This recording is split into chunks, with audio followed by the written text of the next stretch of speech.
Hey everyone, Rua here.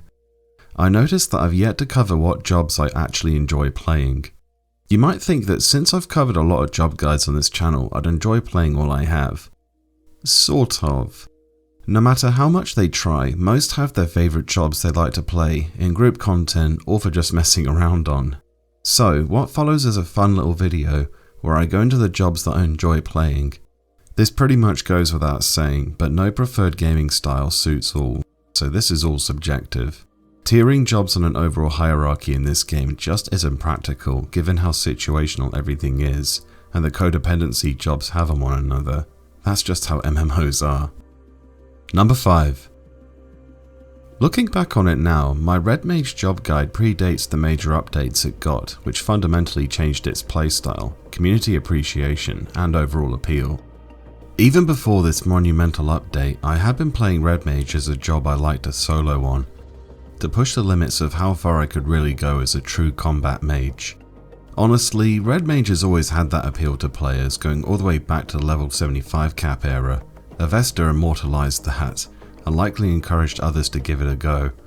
So really, its relatively recent updates only served to emphasize its qualities, and ended up making it a pretty common sight in endgame groups. What I really like about Red Mage is its fighting style. It goes toe to toe with monsters it really should have no right to stand a chance against, before burying them in enfeebling magic to even the odds, making for some spectacular solo battles. Red Mage demands its player clock in and pay attention to a battle as it unfolds. If fighting up close, this entails whittling down a monster with a flurry of powerful end spell strikes, while systematically dismantling their ability to fight back effectively. If a break from the intensity of a high-stakes solo battle is needed, Red Mages can pivot to a supporting role in the group's backline. Healing, enhancing, enfeebling, and magic bursting if called for. Being able to fill multiple roles in a group means that it's pretty hard to get burnt out as a Red Mage. If you do find things becoming monotonous, then you do have the means to do something else without a trip to the Mog House. Red Mage isn't at 5th spot for any reason against its current state. It's practically a complete job. It could use a patch to the 2nd tier of end spells, and getting Virus as a spell would be great. Nah, Red Mage is here simply because I like playing the following jobs more. That's all.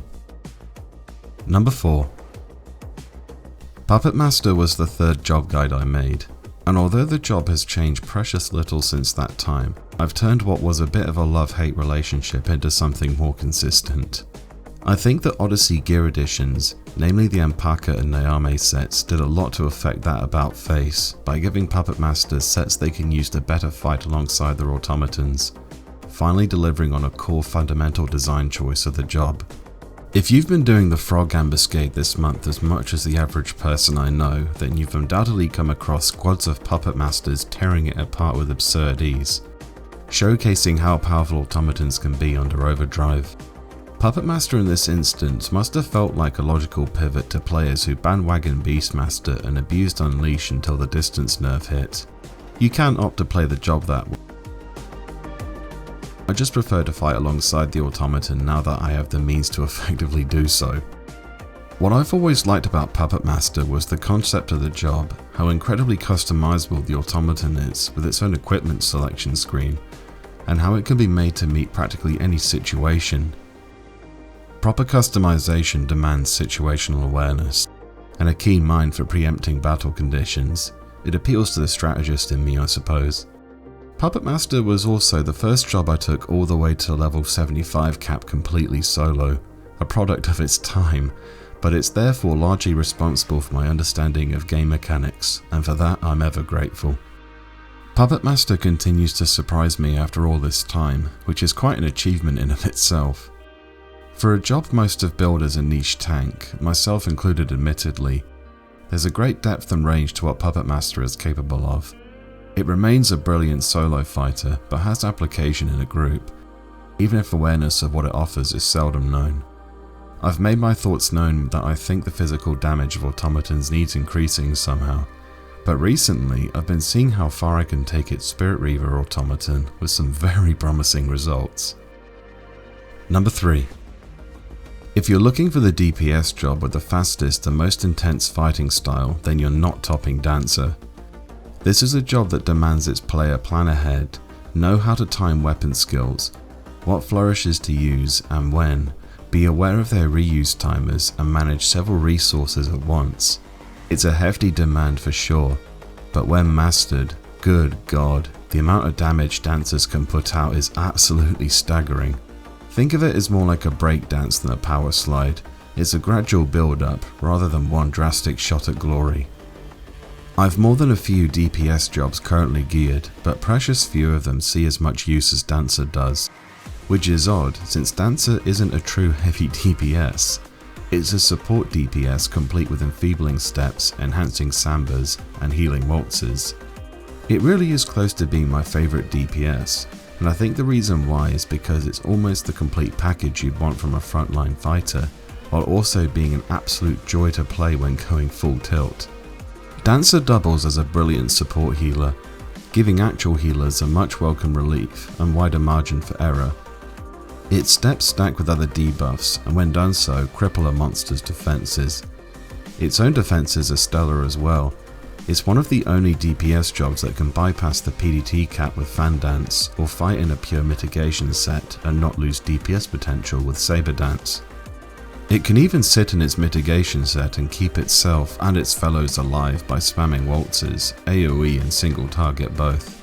The job's just really difficult to take out. I've even heard anecdotal reports of Dancer being utilised as a tank in some situations, and really, I can see it. I've not done it myself, but I'm certain it can be done with the right setup. Dancer is not often going to be topping the damage pass, but when conditions like piercing weakness favour it, then it's likely, if not certainly, going to happen. But really, that shouldn't matter, as the difference it makes for others in endgame content is undeniable. Healers get an easier time, and heavy DPS see bigger numbers. Everyone wins. It's a true team player. Whenever I'm on Dancer, I feel like I'm really contributing in anything I do. And for that reason, above all the others I just mentioned, Dancer is here on this list. Number 2. Scholar is Dancer's analogue in the form of a mage. As the job's name and lore imply, a scholar is a tactical mage, placing a massive emphasis on planning a strategy for battle and anticipating sudden turns in its course. This is exactly why I like it so much. It's easily my go-to mage job whenever one is called for magic burst setups or for just healing.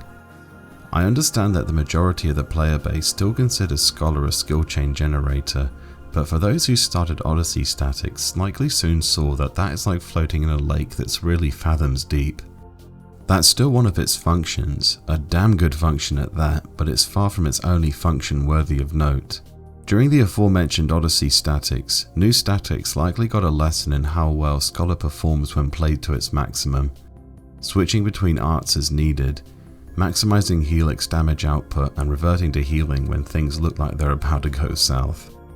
I think what has started to garner attention from the community is just how good of a healer Scholar is, something forced onto them by necessity of Odyssey not allowing the use of White Mage in successive battles, but nevertheless it seems to have had an effect. I'm on record saying Scholar is the polar opposite of White Mage in design function. It's a proactive healer rather than a reactive one. Being able to react is still needed, but it's literally not as life and death consequential as White Mage. I know some of a special breed enjoy the pressure of White Mage, but really I think you're just very much in the minority. The job has always felt very one-dimensional to me, and has frankly just not been fun to play. When the majority of White Mages you see are actually being automated, and let's face it, they are, then you know something is fundamentally unappealing about the design of the job and the pressure it invites. Simply put, when mastered, healing on Scholar becomes a lot easier, approaching autopilot levels when Embrava and Regen 5 are both ticking away, freeing the Scholar up to use more of their expansive toolkit. AoE stone skins or blink shadows can be used repeatedly to further mitigate damage before it even becomes a problem. Libra can show the party's current enmity levels, so you can alert DPS when they're approaching the enmity ceiling. And when they do, Capo Emissarios can transfer their enmity squarely onto the tank, an absolute godsend in lengthy battles. In Final Fantasy XI, healing is a role not many chomp at the bit to volunteer for, because it's usually stressful, and when things go wrong, 9 times out of 10, all blame will be fixated on you despite your best efforts. So, actually having a good time healing as a scholar is a welcome reprieve and earns it its slot here. Its place might have been given away by the fact my character's portrait in its attire features as my channel's profile picture, but what's next? If you know me, you can probably guess that too. Number 1. Ninja is without a doubt my favourite job to play in practically any content I'm able to, and I found that's quite a bit. Like with Puppet Master, the addition of high-end Odyssey armor sets has done wonders for Ninja's potential, turning it into a staggeringly powerful DPS, complete with its signature stellar durability. Being able to go full throttle on a monster with Utsuzemi and Migawari defending you is brilliant. It's similar to Dancer in that respect, I guess, being able to deal massive damage while not taking as much, if any damage at all, in return. Regardless, Ninja still demands its player pay attention to how a battle is unfolding, again much like how one fights as a red mage. Its defenses are stellar, but they can be breached if not maintained. As with Scholar, knowing when to change its stance in response to changes in battle are crucial. Finally, as with Puppet Master, fighting to one's best as a ninja demands, but also teaches players game mechanics through trial and error, but above all, a lot of engagement and a fair bit of enjoyment. Ninjas can deal both physical and magic damage, but it's when both combine into hybrid weapon skills that you start seeing them ripping shreds out of monsters. Previously, getting the most out of these hybrid weapon skills demanded very specific requirements and some very finicky gear sets, but the addition of the Neame armor has turned them into something fierce. Samurai also have hybrid weapon skills, so do Ranger and Corsair, but they cannot use them to the same degree of mastery as Ninja can. That's just how their mechanics operate, it's nothing against those jobs at all. Ninja is able to half its enmity generation with its Inen stance, adding yet another layer of defense when it's going full tilt. And believe me, when you're potentially dealing near cap damage with every weapon skill, you're going to need it. Still, despite the fact I am waxing lyrical about the job, I am on record saying that Ninja isn't a complete job. And it still isn't. It's one update away from being so if its tanking ability, specifically its enmity generation and group support, is improved. As it stands, it can be done well even, it's just a real handful to do. It hasn't stopped me trying though, and I've still enjoyed it nevertheless.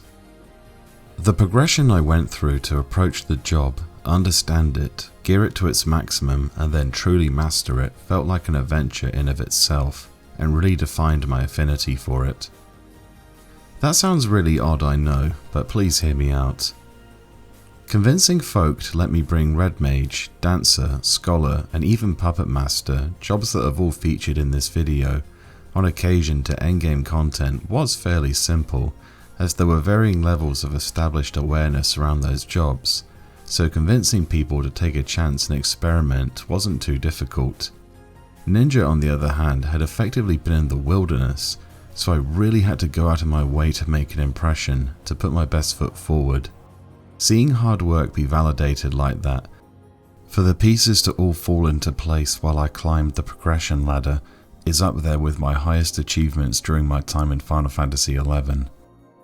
Here I found myself drawing comparisons, rather drawing the best elements I found with jobs previously featured into one. That really is Ninja Samurai's for me. It's the best parts of all the other jobs I like to play. For that reason, and for the feeling of accomplishment in getting it to this level, it sits atop the rest as my favourite job to play. My experiences are all subjective though, so I put it to you. What job do you like to play the most and for what reason? I'm honestly curious. Post below if you want to, and I'll see you all next time.